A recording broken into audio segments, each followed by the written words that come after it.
When you think of the best rivalries in anime, Naruto and Sasuke are close to the top of the list. They have a great rivalry. But according to the infamous CBR, there are 10 anime rivalries that are better than Naruto and Sasuke. So we already know what's going on. A lot of you guys sent this to me.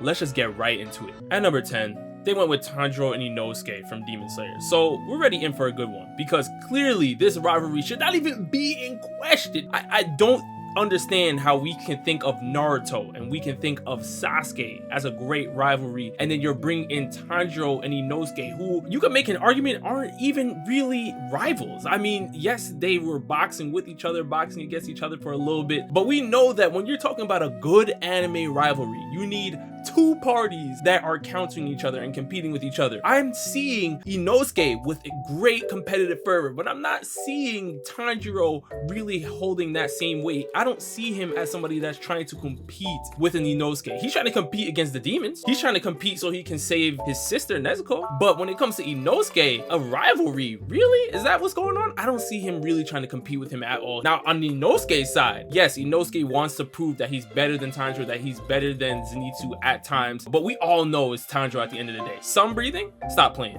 And how quickly do they redeem themselves? Because at number 9, CBR said that Goku and Vegeta are a better rivalry than Naruto and Sasuke. And you can make this argument if you're thinking about the roots of Naruto and Sasuke's rivalry. Where did their rivalry derive from? Well, it would happen to be Goku and Vegeta right here. Well, some of the Naruto fans out there may be debating, well, just because Naruto and Sasuke were inspired by Goku and Vegeta doesn't mean that they're automatically worse. And I completely agree with you. That's not my point. My point is that when you're talking about Goku and Vegeta as rivals, Vegeta doesn't reach his level unless there's somebody like Goku to keep him going. Same thing as Sasuke and Naruto. Sasuke got stronger. He left the Hidden Leaf Village because he saw how powerful Naruto was when they boxed on the roof. He looked at that and he said, you know what? I cannot stay around Naruto because I have to get stronger. I have to take down Itachi. And if I'm in Naruto's shadow, I am going to seem inferior. Itachi already proved to me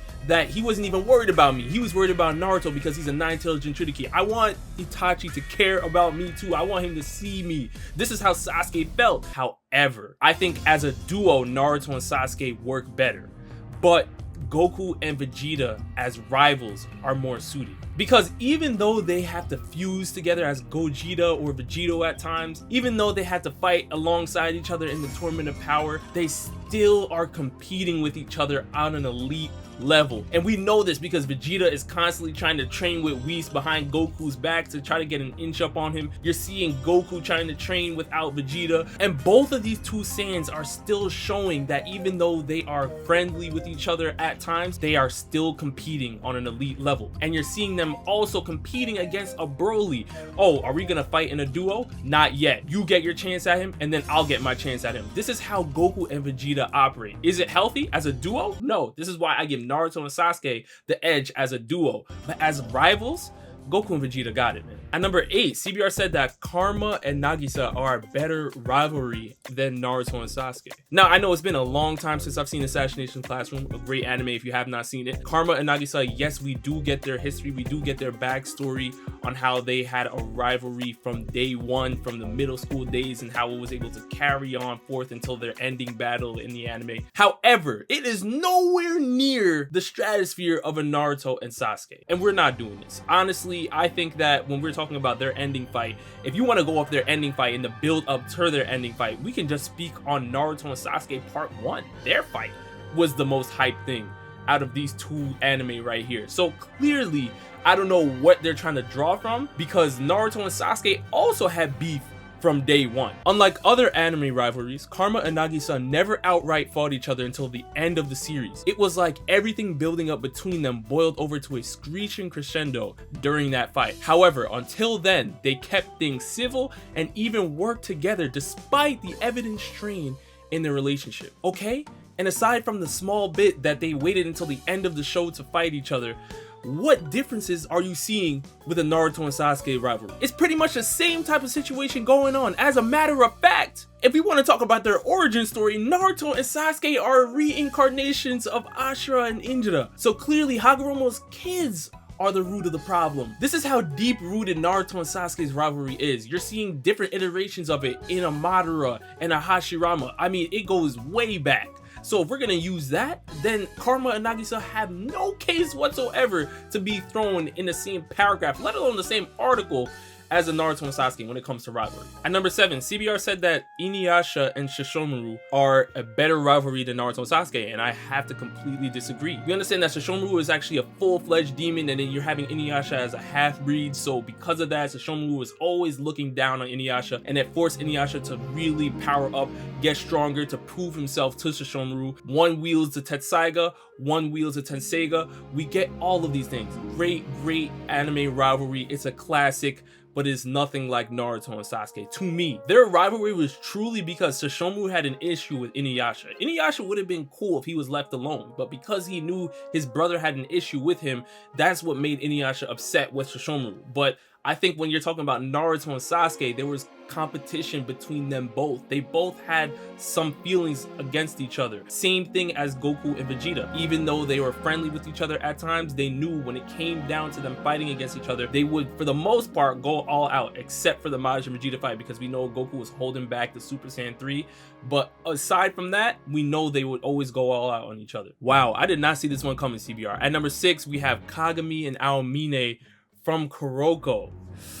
This is a tough one, and let me tell you why. Aomine was the perfect counter to Kagami when he first got there, because we understand that Aomine was literally an unstoppable scoring force. I mean, the moment he stepped on the court, you knew by halftime he would have at least 40. Aomine would literally have fadeaways where his back is pretty much parallel to the ground. The crossover is so crazy. For the first time ever, we've seen Kagami get his ankles snapped. He was getting shifted, he was getting dunked on, shots from 3, mid-range pull-up floaters. I mean, Aomine has the entire package on the offensive end, and Kagami, for the first time, we were seeing his defensive struggles. He was trying to figure out, how do you guard this guy? You even have Aomine hitting shots from over the backboard. I mean, how do you stop him? This is what Kagami had to struggle with. But on the flip side, Kagami was also showing his competitive fervor against Aomine, because everything that Aomine threw at him, he tried to match it. He tried to match the energy with those dunks, and he made sure that Kuroko was able to throw those lobs to him when he needed them. So this rivalry is actually pretty insane. I'm not sure if I would throw it over Naruto and Sasuke, but I think it should be in that realm, because they both pushed each other and they both understood their strengths and weaknesses as basketball players. I mean, these two forced each other to such a high level in competition that the only force I can think of that can compete with them would be Kisei if he's in the zone, because we know once he's in the zone, it's over with. But outside of Kisei, not many people can keep up with a Kagami or an Aomine. They were that gifted. At number 5, CBR actually went with a Bungo Stray Dogs rivalry. Now, I'm not up on Bungo Stray Dogs yet, so all my Bungo Stray Dogs fans, you guys let me know if you think this is Naruto and Sasuke level. It is on my list though. I know about it. I've known about it for so long,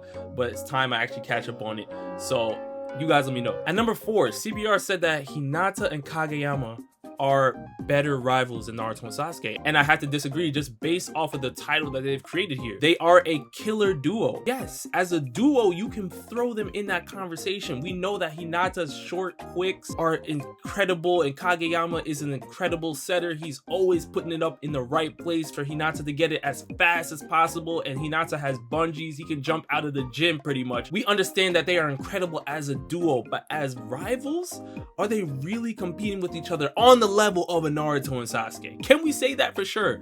I cannot say that. There were times when Kageyama and Hinata really didn't want to play together because they had to set aside their differences in order to be allowed to play on the team. That was according to Daichi. We get all of that, but we have to understand that Naruto and Sasuke, it wasn't just that they didn't want to be on Team 7 together or anything like that. Sasuke left the village. This is how powerful the rivalry was. He left the village. He went rogue. All right, Hinata and Kageyama did not switch schools. All right, it was not on that level of deep rooted rivalry and competition. It was not on that tier. So they are a great duo, and if we're talking about duos, you can put them in this conversation, but as a rivalry, I gotta leave them off this list. At number 3, CBR, okay, they went with Light and L from Death Note, and I actually agree with this. I think this is one of the greatest anime rivalries of all time. Light and L were perfect counters for each other. It was like a chess match from beginning to end. And we know that L was so incredible that he was able to find out that Light was Kira within the first couple days, it felt like. His only issue that he had was that he had to prove to people that did not believe in the existence of Shinigamis that their Shinigamis were real. He had to prove to people that the Death Note was an actual weapon of mass destruction and that had the power of Shinigamis. And that is tough to prove to people that don't really believe in Shinigamis. And we have to also understand that Light himself did not even believe in the Death Note. The first time he found the Death Note, he's like, I have to test this out. There's no way this is real. This is cap. And then he figured out that it was actually a real thing. This is why L lost. The only reason why he lost, in my estimation. People like Misa were brought into the mix. This is how Light was able to use Shinigami eyes. You also have Kira helping to go and kill people off while Light is chilling off in the corner. This is crazy. Light set up his whole situation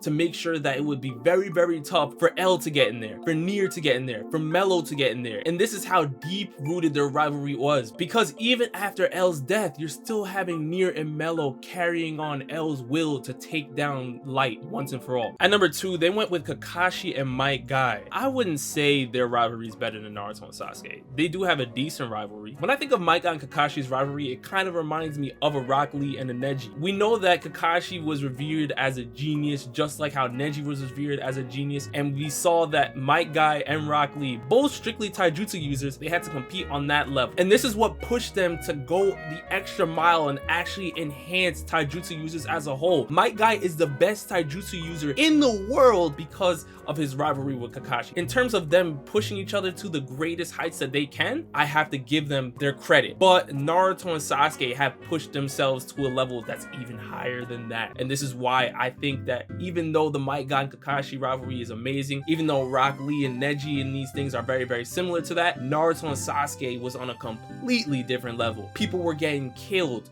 People were getting murdered. Naruto and Sasuke almost killed each other in the rivalry. I never saw that in Kakashi and Guy, and CBR never fails.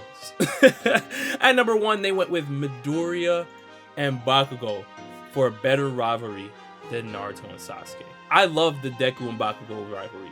Honestly, I really do. But better than Naruto and Sasuke, I have to see what they have to say. Midoriya and Bakugo want to surpass All Might and become the #1 hero. However, since Midoriya was born quirkless, he was subjected to years of bullying and verbal assault from Bakugo. Nicknaming him Deku, Bakugo's endless harassment of Midoriya created a severe rift in the relationship. However, Midoriya never stopped trying to be a hero and even got accepted to UA with the quirk he received from their mutual idol. Then Midoriya reclaimed the insult as his hero name, further upsetting Bakugo. Wow, that was a very motivational speech by CBR breaking down Midoriya and Bakugo. But I'm sorry, Naruto actually happened to go through the same thing, if not worse. I mean, Sasuke was belittling Naruto since day one, made Naruto feel weak, made Naruto feel inferior, and it wasn't until Sasuke himself started to feel inferior that we started to see this crazy rivalry bloom into something that got crazy. Midoriya and Bakugo, they have a great rivalry, but one was kidnapped. The other one left by his own will. This is a completely different tier. Bakugo would never join the League of Villains willingly just to compete with Midoriya and gain strength, but Sasuke did. Sasuke joined forces with Orochimaru. Sasuke got the curse mark powers because Sasuke was somebody that was willing to throw it all away to gain that power, because this is how deep rooted his participation was in the Naruto and Sasuke rivalry. Now CBR, there were some rivalries on this chart that were perfect, and then there was others on this list that I was so completely baffled that it just felt like right at home reading a CBR article.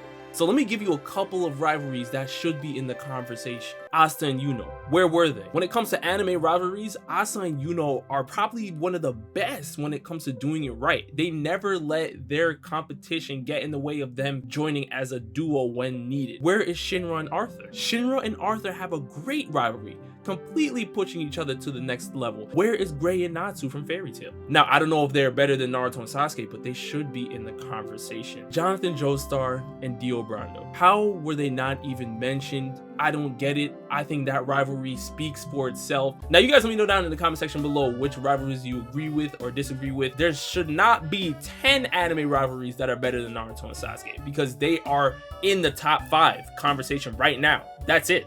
I don't know what anybody has to say about that, but that's where I stand. You guys let me know down in the comment section below how you feel. And with that, I'll see you guys next time. Peace.